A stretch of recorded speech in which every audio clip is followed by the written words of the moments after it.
नमस्कार दोस्तों, मैं विनय शर्मा अपने चैनल में आप सभी का बहुत बहुत स्वागत करता हूं। दोस्तों, सबसे पहले आप सभी को महाशिवरात्रि, स्वामी रामकृष्ण परमहंस जयंती और होली की बहुत बहुत बधाई और शुभकामनाएं। 8 तारीख को अंतर्राष्ट्रीय महिला दिवस है। सभी महिला मित्रों को और हमारी महिला दर्शकों को बहुत बहुत बधाई और शुभकामनाएं। ईश्वर करे कि वो बहुत तरक्की करें, बहुत सफलता को प्राप्त करें और अपने आसमान को छू लें। दोस्तों, अब बात करते हैं इस माह के ग्रह गोचर की।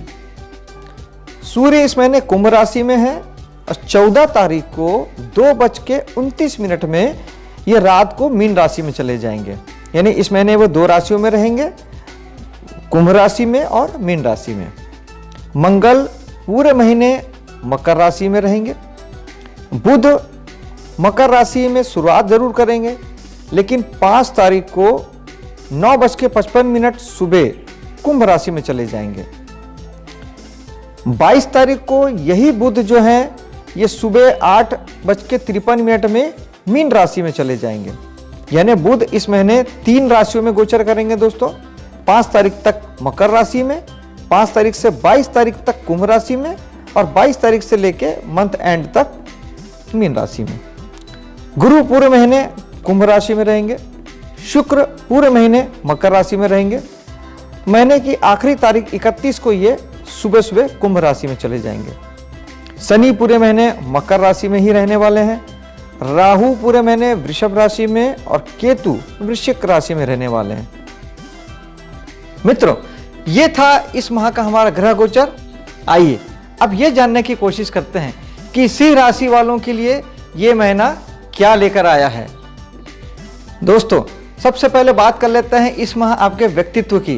दोस्तों, आपके व्यक्तित्व पर प्रभाव 4 ग्रहों का इस समय पड़ रहा है। मंगल का, गुरु का, बुध का और सूर्य का। तो आपका सिंह लग्न है दोस्तों। सिंह लग्न वैसे भी राजा बनाता है, बहुत स्वाभिमानी बनाता है और आपके लिए स्वाभिमान होता है, लेकिन दूसरों को वो आपका अहंकार लगता है। और इस महीने तो सूर्य की दृष्टि ही आपके लग्न पे या राशि पे पड़ रही है दोस्तों। तो कहीं ना कहीं आपका स्वाभिमान बहुत ज़्यादा बढ़ा हुआ होगा। इस बात का ध्यान रखें कि वो अहंकार में परिवर्तित ना हो जाए। मंगल की दृष्टि है, मंगल उच्च राशि में है और 6ठे भाव में है। कहीं ना कहीं मंगल आपके गुस्से को बढ़ाएंगे, आपके मन को लड़ाई झगड़े के लिए प्रेरित भी कर सकते हैं। और चूंकि 6ठे के मंगल हैं, आपको कहीं ना कहीं लड़ाई झगड़े के लिए प्रेरित करेंगे ही करेंगे। तो इस बात का विशेष ध्यान रखें कि आपको इन चीज़ों से बचना है। मंगल के लिए सबसे बेस्ट उपाय है दोस्तों हनुमान जी की साधना, सुंदरकांड का पाठ, बजरंग बाण का पाठ, हनुमान चालीसा का पाठ, या मंगल के लिए ओम मंगलाय नमः। इससे आपके मंगल शांत होंगे। इस महीने आपको मंगल की शांति की आवश्यकता पड़ेगी दोस्तों, इसे जरूर करिएगा। सूर्य हैं तो सूर्य का दर्शन कर लीजिए, उन्हें जल चढ़ा दीजिए, सूर्य उतने में खुश हो जाते हैं दोस्तों। और गुरु इस महीने आपको इन सारी चीज़ों से बचाएंगे। गुरु आपकी रक्षा करेंगे। गुरु धर्म के कारक ग्रह हैं, गुरु शुभ ग्रह हैं, गुरु की दृष्टि भी पड़ रही है। बृहस्पति आपको थोड़ा सा मेंटल प्रेशर दे सकता है। बृहस्पति के लिए सबसे बेस्ट उपाय है मंदिर जाना और अपने विचारधारा को धार्मिक रखना, पूजा पाठ थोड़ा सा कर लेना।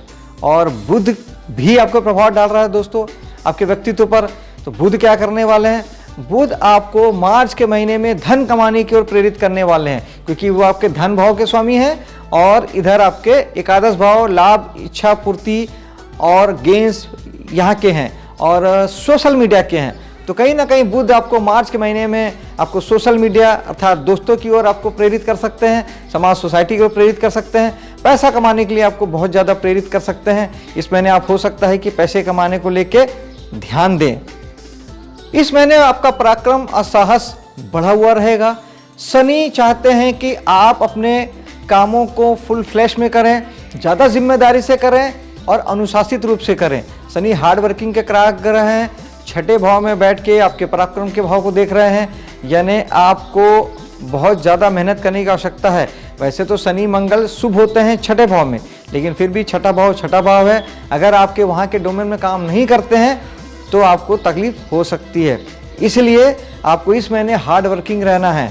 शनि आपको चाहते हैं कि आप हार्ड वर्क करें, मेहनत करें। शनि उसी से खुश हो जाते हैं और आपका एक दिन का एक टाइम टेबल होना चाहिए, निश्चित दिनचर्या होनी चाहिए, शनि उससे भी खुश हो जाते हैं। और नहीं तो शनि के लिए हनुमान जी की साधना करिए और शनि के लिए भगवान शनि को शनि मंदिर में जाके तेल चढ़ाइए, सरसों का तेल। शनि भगवान इससे बहुत ज़्यादा खुश हो जाते हैं दोस्तों। बात करते हैं आपके सुख की, शांति की, घर गृहस्थी की। वहाँ बैठे हुए केतु आपको पिछले 1.5 वर्षों से कहीं ना कहीं घर से विरक्ति पैदा करते होंगे दोस्तों। आपका घर में मन नहीं लगता होगा, आपको घर से बाहर चलो ऐसी भावनाएं आती होंगी। इसके लिए केतु को उपाय किया जाना चाहिए दोस्तों। हालांकि अगले महीने केतु राशि चेंज कर लेंगे, वो 1.5 वर्ष एक राशि पे रहते हैं और अब अगले महीने वो राशि चेंज करने वाले हैं, इसलिए ज़्यादा चिंता का विषय नहीं है। यदि आपको तकलीफ ज़्यादा है तो केतु के लिए गणेश जी की साधना बेस्ट उपाय है। दूसरा, केतु के लिए ध्यान करना सर्वाधिक बेस्ट उपाय है दोस्तों। और दैनिक जीवन में सात्विकता का भाव रखना, शांति का भाव रखना, ज़्यादा इच्छाएं न पालना, ये केतु को बिल्कुल राइट कर देता है दोस्तों। अगर राहु भोगी है तो केतु योगी है। तो अगर आप केतु की तरह केतु को खुश रखना चाहते हैं तो योगी की तरह रहेंगे तो केतु खुश हो जाते हैं दोस्तों। बात कर लेते हैं आपके संतान की। तो संतान के भाव का स्वामी बृहस्पति हैं, वो वैसे ही शुभ हैं और आपके सप्तम भाव में बैठे हैं, इसलिए कोई विशेष चिंता की बात नहीं है। संतान एज यूजुअल अपना काम करती रहेगी, अपना लिखाई पढ़ाई में वो व्यस्त रहेंगे। हाँ, आपको थोड़ी सी चिंता होनी चाहिए क्योंकि पंचम भाव प्रेम रोमांस का भी होता है और इस महीने आपका प्रेम रोमांस बढ़ा हुआ रहेगा। दोस्तों बात करते हैं आपके ऋण, रोग और शत्रु की। छठे भाव में आपके 3 ग्रह बैठे हैं दोस्तों, शनि, मंगल और शुक्र। तो सबसे पहले ये तीनों ग्रह आपको कहीं ना कहीं कर्ज लेने के लिए प्रेरित करेंगे, लड़ाई झगड़ा करने के लिए प्रेरित करेंगे। और शुक्र मंगल साथ में हैं, आपको प्रेम रोमांस की ओर खींचने की कोशिश करेंगे। दोस्तों शनि छठे भाव के स्वामी भी है, सप्तम भाव के स्वामी भी हैं, तो वो शनि आपको कर्जे के लिए प्रेरित कर सकते हैं। और चूंकि सप्तम भाव के स्वामी छठे में बैठे हैं तो छठा भाव लड़ाई झगड़े का है, तो पत्नी से आपको लड़ाई झगड़ा हो सकता है, बढ़ सकते हैं। और चूंकि मंगल भी उच्च राशि में बैठे हैं छठे भाव में, इसलिए लड़ाई झगड़े से प्लीज़ बचिएगा। और शनि के लिए मैंने साधना आपको बता दी है, मंगल के लिए भी मैंने आपको बता दी है। इस कुंडली में शुक्र मंगल भी छठे भाव में साथ में बैठे हैं। दोस्तों शुक्र भोग के कारक होते हैं, मंगल साहस के कारक होते हैं। जब भी शुक्र और मंगल मिलते हैं तो आपको भोग के लिए साहस देते हैं।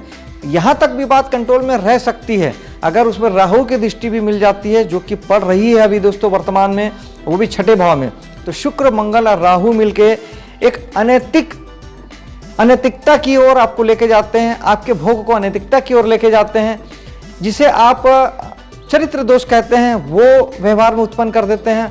तो मार्च के महीने में इस बात का बहुत ध्यान रखना है दोस्तों कि ये चरित्र दोष उत्पन्न ना होने पाए, भोग में आसक्ति ना होने पाए, वरना आपको बहुत ज़्यादा लड़ाई झगड़े, कोर्ट कचहरी का सामना करना पड़ सकता है। दोस्तों शुक्र आपके 10वें भाव के स्वामी हैं, तो हो सकता है कि आपका प्रेम प्रसंग या आपके रिलेशनशिप वर्क क्षेत्र पे यानी वर्क प्लेस पे आपका बने। और दूसरा ये भी हो सकता है कि शुक्र आपको अपने बिजनेस, नौकरी, धंधे के लिए आपको कर्ज लेने के लिए आपको प्रेरित करे। शुक्र के लिए सबसे बेस्ट उपाय है दोस्तों स्त्री जाति का सम्मान करना। शुक्र कारक होते हैं स्त्री जाति के, उन्हें मान देना, सम्मान देना, उनकी इज्जत करना सबसे बेस्ट उपाय है। और गाय की सेवा करना दूसरी बेहतरीन उपाय है। और तीसरा उपाय है कि ओम शुक्राय नमः 1 माला जाप करना। इन सारी चीजों से शुक्र बिल्कुल सही हो जाएंगे दोस्तों। बात करते हैं पत्नी जी की और पार्टनर की। सप्तम भाव पार्टनर और पत्नी का होता है। यहाँ पर 3 ग्रह बैठे हैं, गुरु, सूर्य और बुध। तो सूर्य और गुरु कहीं ना कहीं आपकी पत्नी का भी थोड़ा सा ईगो को और गुस्से को बढ़ाते हैं। और सूर्य चूंकि स्वाभिमान के कारक है तो उनके स्वाभिमान को भी वो बढ़ाते हैं। और बुध हैं तो पत्नी श्री को भी कहीं ना कहीं धन को लेके उन्हें भी कुछ काम करने का मन हो सकता है। वो ऐसा सोच सकती कि मैं भी वर्किंग हो जाऊं, मैं कहीं काम करूं, कुछ करूं, पैसे कमाऊं, इस तरह के भाव उनके मन में आ सकते हैं। बुरा नहीं है, दिशा अगर सही है तो कुछ भी बुरा नहीं है दोस्तों। और गुरु 8वें भाव के स्वामी भी हैं, तो आपको कहीं ना कहीं पार्टनर के साथ में और पत्नी के साथ में मेंटल हरासमेंट हो सकती है, तनाव हो सकता है, चिंता और परेशानी हो सकती है दोस्तों। इसके लिए गुरु का अगर उपाय करना चाहें तो मंदिर जाना, माथा टेकना, भगवान की पूजा करना, ये सबसे बेस्ट उपाय है दोस्तों। गुरु इससे खुश हो जाते हैं। इस महीने आपको काम को लेके ज़्यादा प्रेशर हो सकता है दोस्तों, और उसका सबसे अच्छा उपाय ही यही है कि आप उस प्रेशर को लें। शनि चाहते हैं कि आप वर्कलोड लें और आप ज़्यादा मेहनत से काम करें, तो उसके लिए आप बचने का रास्ता ना ढूंढें। शनि का उपाय तो है, लेकिन आप हार्ड वर्किंग हो जाइए दोस्तों इस महीने। दोस्तों राहु बैठे हैं 10वें भाव में। 10वां भाव होता है कर्म का, आपके काम धाम का, बिजनेस का, नौकरी का। आप जो भी काम करते हैं उस सारे काम का, जीवन में जो भी काम करते हैं उस सारे काम का, और मान सम्मान प्रसिद्धि का। राहु दोस्तों एकाग्रता का कारक है। राहु आपको सब कुछ दे सकता है और सब कुछ ले भी सकता है दोस्तों। आप अगर राहु के डोमेन में हैं, राहु केवल आपको एकाग्रता देता है, किसी भी काम को करने की जिद देता है, पागलपन देता है। अगर आपका पागलपन जिद सही दिशा में है तब तो राहु आपके लिए है। राहु आपका कुछ नहीं बिगाड़ सकते।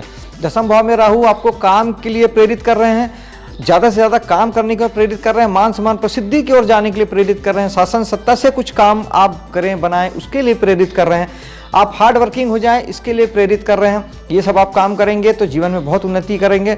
और अगर वर्क प्लेस पे राहु रुकावट भी हैं, बाधा भी हैं, मेंटल प्रेशर भी हैं, अगर ये सब अगर स्थितियाँ अगर पैदा हो रही है तो राहु के लिए सबसे बेस्ट उपाय है दोस्तों मेडिटेशन। इससे बढ़िया उपाय कुछ नहीं है, क्योंकि राहु स्वयं एकाग्रता है। मेडिटेशन करें। और दूसरा दोस्तों, राहु के लिए एक सूखा नारियल अमावस्या के दिन बहते हुए जल में बहा देना राहु का सबसे बेस्ट उपाय है। इस महीने में 2 अमावस्या है, 2 मार्च को और 31 मार्च को। आप ये दोनों दिन उपाय कर लेंगे, राहु आपको राहत देंगे, और फिर नेक्स्ट मंथ वो वैसे भी राशि चेंज करने वाले हैं। चारों भाव खर्च के भाव में 3 ग्रहों की दृष्टि पड़ रही है, शनि की, मंगल की और शुक्र की, 6ठे भाव से। तो कहीं ना कहीं आपके खर्च बढ़े हुए रहेंगे, आपको थोड़ी सी परेशानियां आ सकती है। और 6ठा भाव बीमारी का होता है और 12वां भाव हॉस्पिटल का होता है दोस्तों। तो हो सकता है कि 6ठे भाव में 3 ग्रह बैठ के 12वें भाव पर दृष्टि डाल रहे हैं, यानी आपकी बीमारियों को बढ़ा के वो आपको हॉस्पिटल तक ले जाएं। इसके लिए सबसे अच्छा उपाय है दोस्तों, 6ठे भाव को ठीक करने के लिए आप सेवा से जुड़िए, गरीब की सेवा करिए, वृद्धों की सेवा कीजिए। और जरूरी नहीं कि हर सारी सेवा पैसे से ही हो, आप मन से और तन से भी सेवा कर सकते हैं। मंदिर जाके, गुरुद्वारा जाके आप वहाँ थोड़ी सी सेवा कर लीजिए। सेवा से 6ठा भाव ठीक होगा, आपको बीमारियाँ नहीं होंगी। और 12वां भाव हॉस्पिटल है, आप महीने में 2 बार अस्पताल के चक्कर मार आइए। ग्रह चाहते हैं अस्पताल जाना, आप खुद चले जाइए, काम हो जाता है दोस्तों। अस्पताल जाइए, वहाँ बैठिए 10 मिनट, वहाँ की कैंटीन में 1 कप चाय पीजिए और घर आ जाइए। ये बहुत अच्छा उपाय है दोस्तों, काम करता है। आप भी इसे उपयोग में ला के देखिए और मुझे कमेंट्स करके बताइए कि आपने कैसा महसूस किया। ये था दोस्तों इस महीने का राशिफल। अगर आपको पसंद आया हो तो मेरे चैनल को लाइक और सब्सक्राइब कीजिए। अब मिलते हैं अगले वीडियो में। जय हिंद।